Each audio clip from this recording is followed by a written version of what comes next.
गीता अपने कमरे में बैठी अपने पति मोहन से बात कर रही थी।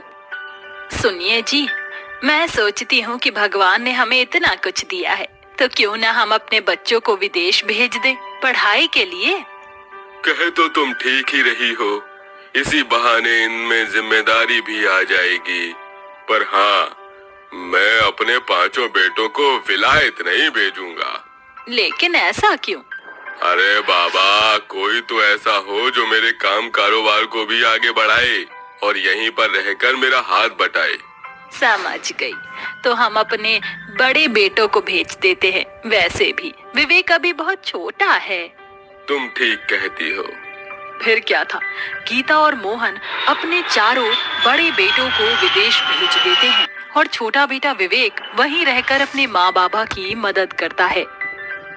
अब 10 साल बीत गए थे, सभी बेटे अब जवान हो गए थे।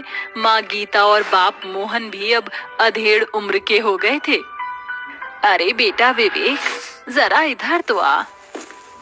जी माँ, कहिए। तेरे लिए एक रिश्ता आया है। लड़की बहुत अच्छी है, संस्कारी है, पूरे 36 गुण हैं उसके अंदर। तू कहे तो शादी के लिए हाँ कर दूं? माँ, आप मुझसे क्यों पूछ रही हैं? ये मैं आपके ऊपर छोड़ता हूँ।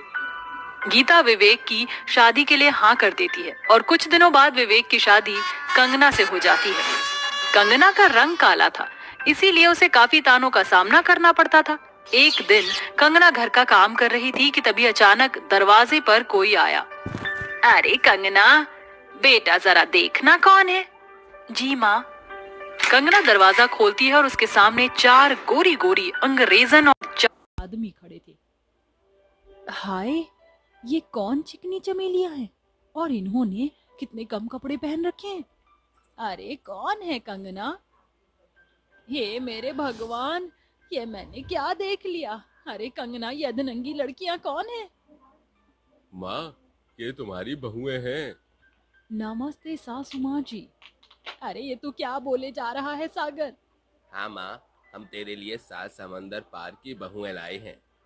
हे भगवान, ये सब सुनने से पहले मैं मर क्यों नहीं गई। माँ जी, क्या ये आपके बड़े बेटे हैं? हाँ। बुरा ना माने तो एक बात कहूँ? बोल। अगर आपके बड़े बेटे इन लड़कियों के साथ शादी करके खुश हैं तो आपको भी इन्हें अपना लेना चाहिए। गीता को कंगना की बात समझ आ जाती है और वो अपनी सारी विदेशी बहुओं को अपना लेती है। कुछ समय बीत गया। विदेशी बहुएं घर का कोई भी काम नहीं करती थी और वो कंगना को हमेशा काली और गंवार कहकर चिढ़ाती।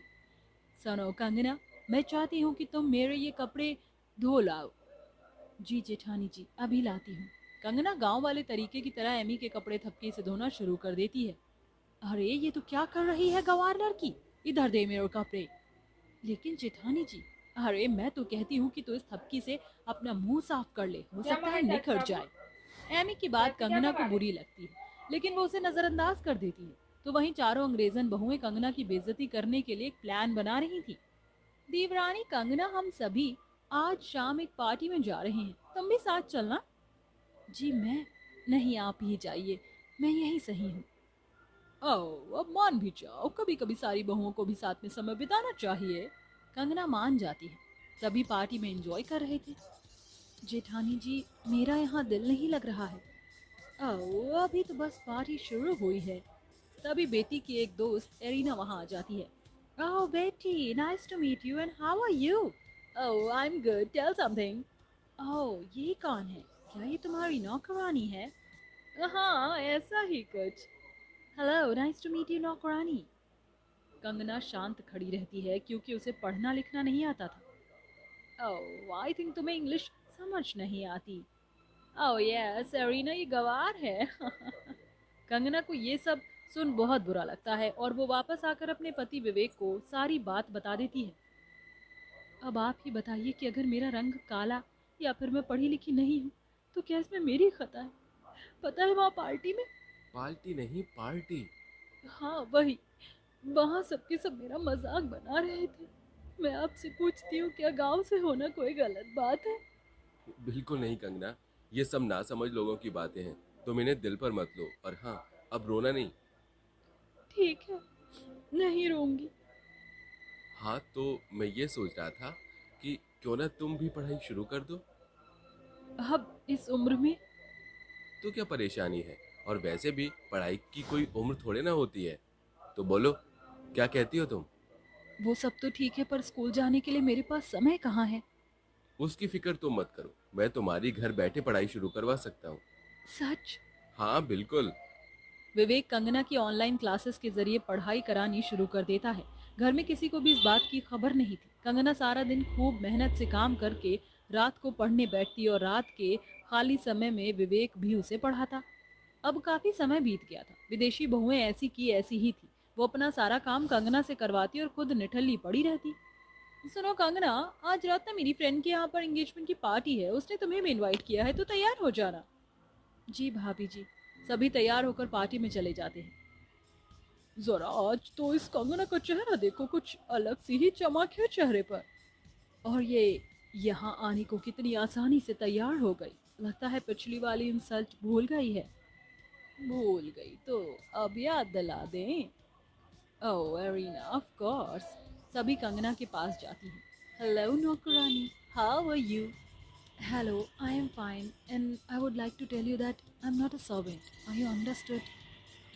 सभी कंगना को इंग्लिश में बात करते देख हैरान हो जाते हैं। Oh, I think I should go. Of course, as you wish.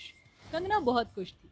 उसने इंग्लिश में बात करके सारी अंग्रेजनों के मुंह पर एक करारा थप्पड़ मारा था। इस कंगना का सारा एटीट्यूड तो अब मैं निकालती हूँ। पॉली कंगना पर ड्रिंक फेंकने के लिए टेबल तक जाती है, लेकिन उसकी ड्रेस वहीं टेबल में फंसकर फट जाती है। अरे पॉली भाभी, ये क्या हो गया? आप घबराइए मत, मैं सब कुछ ठीक कर दूंगी। पर आप मेरे साथ चलिए। कंगना पॉली को बाथरूम में ले आती है। आप घबराइए नहीं, मैं हमेशा अपने साथ सुई और धागा रखती हूँ। ऐसे इमरजेंसी में बहुत काम आता है ये। लाइए, मैं आपकी ड्रेस सिल देती हूँ। कंगना पॉली की ड्रेस को सुई और धागे की मदद से सिल देती है। हो गया, अब आप आराम से पार्टी एंजॉय कीजिए। मुझे माफ़ करना Kangana, I am so sorry. मैंने हमेशा ही तुम्हें बुरा भला कहा। I am sorry.